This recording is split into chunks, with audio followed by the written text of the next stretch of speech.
This week we've been harvesting lots of tropical fruit, spending hot afternoons shepherding our sheep, finishing off the last details of our off-grid build and dealing with huge, devastating storms.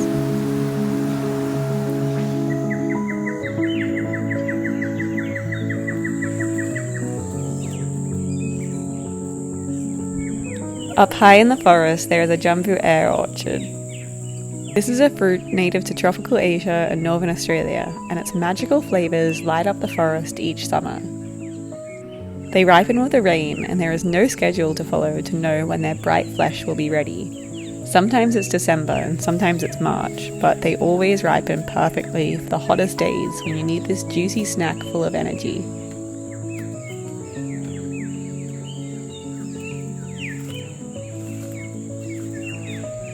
They taste almost like a watermelon and an apple combined, but it's always hard to explain a fruit whose flavour is so different from any other. They're crunchy and juicy and softly sweet, but not too sweet. Their flavour isn't strong, it's more subtle. I always think of them like a cool glass of water hidden away on a humid afternoon when you need it most.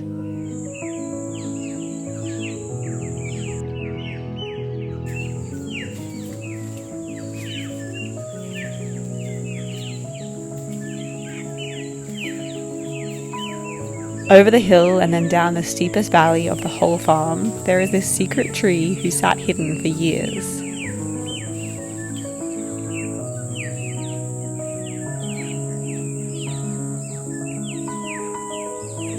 This is a fruit tree that we have never discovered before. We came up here because we were chasing the goats one day because they were being really naughty and running away. And then we found this fruit tree and no one knew it was here because it's in the middle of nowhere. And I'd been trying to work out what it is while the fruit ripens, but I think I finally worked it out. I think it's a yellow mangosteen, which is what you graft a normal mangosteen onto, and it's also its own fruit as well. So I've never tasted one before, so I'm going to taste it. I'm nervous, but like so excited because it's been a long time since I tasted a new fruit, especially one that was grown on the farm. Here I go. Yum! It's like a very sour mangosteen. No, it's yummy. It's sweet at the same time. Oh, it's like tangy? I can't explain. It tastes sort of citrusy. It tastes like a lolly. It tastes like something I know. And it's a bit mango-y as well. A bit pineapple-y? That's yum.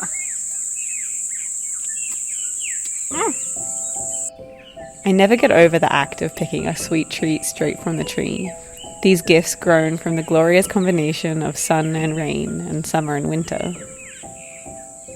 I feel so privileged to harvest my snacks straight from the soil instead of heavily processed supermarket food. My food miles are only the distance walked home, which to be fair is sometimes quite a lot when I'm deep in these hidden valleys of the farm.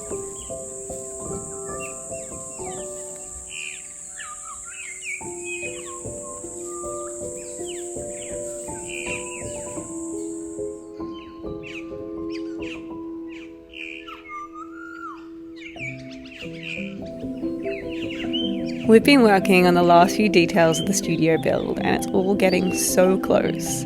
It's amazing to see all of the changes that we've made over the past few months.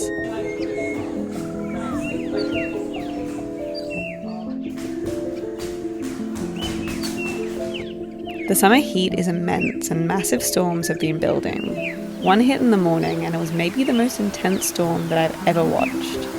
It came quick, with winds of 118 kilometers an hour or 75 miles per hour. Lightning strikes were so close and trees fell everywhere.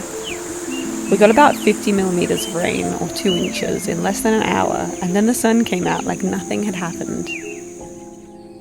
We were lucky and didn't have too much damage, but the valley didn't have power for over 24 hours.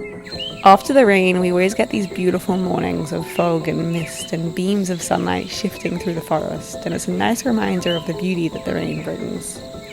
The birds play in the treetops, the sunshine paints rainbows in the sky, and the mist carves its way through the forest.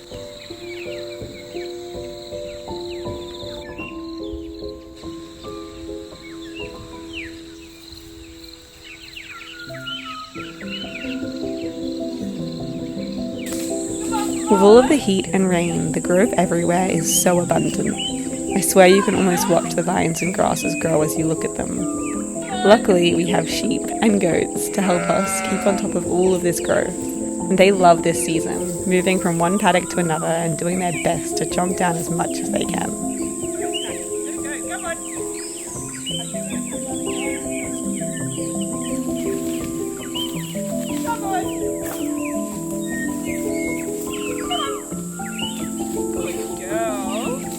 The combination of the two flocks is great. The sheep prefer grass, so they act like the cutest lawnmowers you could ever imagine. And then the goats come into the same paddocks, and they prefer shrubs and small trees, their favourite being invasive varieties. So while the sheep work on the grass, the goats work on clearing the forest of weeds.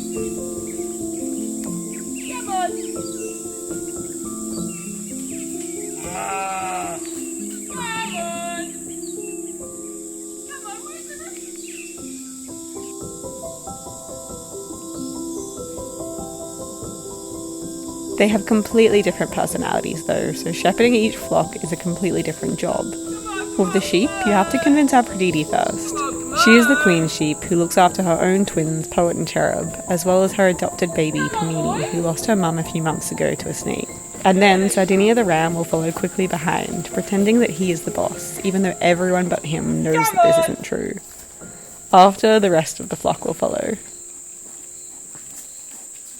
They are self-shedding sheep, which is perfect for our climate, where wool would be too hot for most of the year. They shed their own wool at this time of year, so it's always funny as they run around with half-fallen locks of hair that look like a terrible mullet. Come on!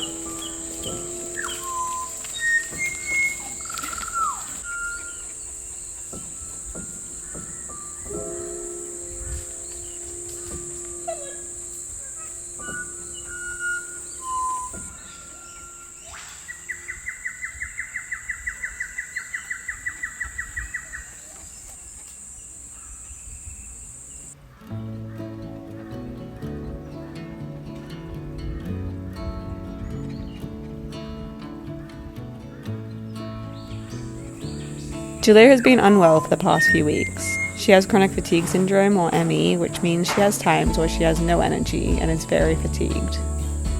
It can be frustrating for her because she wants to be out in the garden, planting trees or under waterfalls, but she isn't able to. Art is where she turns to in these times, and it has always been such a beautiful place where she can go when she hasn't got the energy to do other things. Recently, she has had a bad flare-up with her health, so she hasn't been able to do much, but today she's framing some of her old work, and it feels like such a celebration of the new space. To display her artworks all over the walls and fill the room with inspiration to create more. I can't believe that we're finally in here, creating like we've been imagining for all of these months. I keep looking out the windows that we built and thinking of the weeks we spent cutting glass and puttying, and now we're here, sitting inside and looking out these beautiful windows. This project didn't start out big, but like with any building, it kind of just kept expanding. I thought that it would maybe take 2 weeks, but it ended up taking months. But I also only thought we would change a few things, so we ended up renovating the whole art studio. It felt like the work was never going to end, so now as I cook a little dinner in the kitchen while the goats play outside and Julia hangs her art, it all feels so incredible.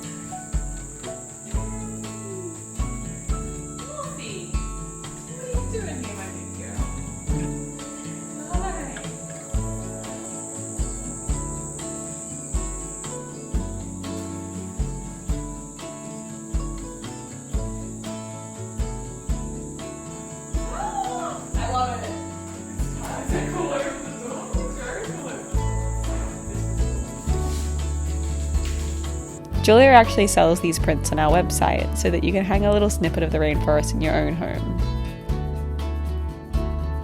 This piece is called Undercurrents Carry Us Home, and it is in the medium size.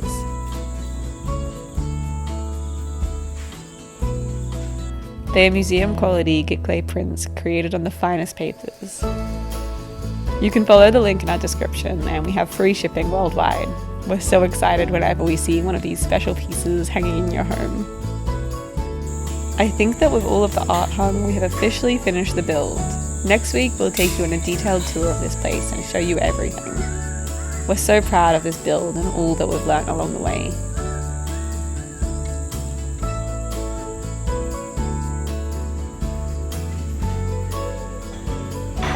After the storm, the whole area had a huge blackout that lasted over 24 hours, but here, where we're completely off-grid, we didn't have to worry. It feels so amazing to be able to rely on our own power source and not worry about any trees over lines or anything like that.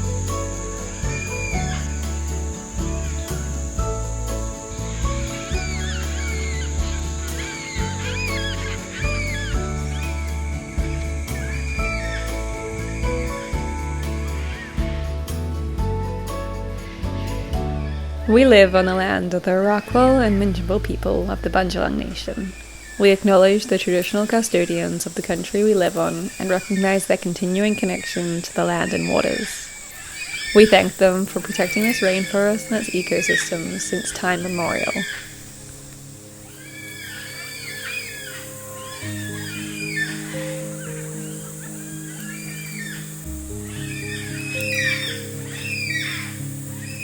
The garden's a bit of a mess because of all of the summer growth, so I'm going to get in and weed it so that we can start planting things for the next season. The next season of growing is always my favourite, when things kind of start to slow down, and even over the winter is probably the easiest time to grow things around here. You can grow tomatoes and things like that, which is nice. We were lucky to not have too much damage after the big storm, but there's trees down everywhere, and neighbours said that their whole banana plantations have been flattened. So we're really lucky. The garden's actually looking pretty good. These are big chia bushes and they look like they're ready to flower soon. I think last time it was more in winter that they flowered, but they're getting so tall, which is exciting. The parsley's all gone to seed. It's so beautiful. So I'm going to let it continue to go to seed more, and then I'm going to broadcast the seeds out so that we can grow some more.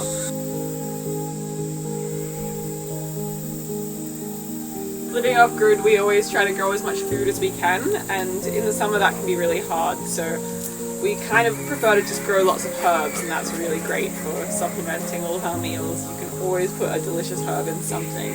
So we've got parsley and basil and thyme and sage and a bit of everything in here. Garlic chives and spring onions. In the garden we follow permaculture principles, so we don't grow too much of anything in a monoculture and more just lots of small things that all work together. So we have oregano as a ground cover here, so that covers the ground and makes sure the soil stays wet and doesn't get sunburnt and keeps all the nutrients in there. And then we've got marigolds here, which ward away pests because the pests don't like the smell of them. I love the smell, I think it's beautiful. But they're really good for just getting all the pests gone, so they don't want to eat any of the other flowers or vegetables or herbs. And then we've got Clover, and Clover barks at all the snakes in the garden because there's always a snake in here, and he likes to tell everyone.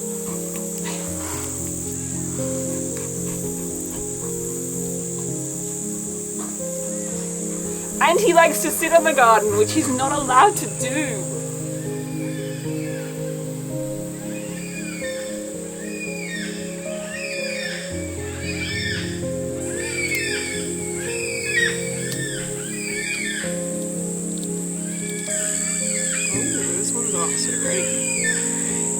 This is nigella, which is a flower that's so pretty, and it's all dried off, and I'm just collecting the seeds from it. I think it's a spice that you can use in really delicious cooking. I always use it dried, so I'm excited to see if we can use these seeds. I like growing flowers because they're so pretty, but there's also lots of reasons to have flowers in your garden, like the way that they bring so many pollinators into the garden. And this is a turmeric flower in here, which is so cool. You can see it collecting all its water. It works really well in the wet climate. Look, I just found leftover garlic that we forgot about from last season. And there's so much of it. Look at all that.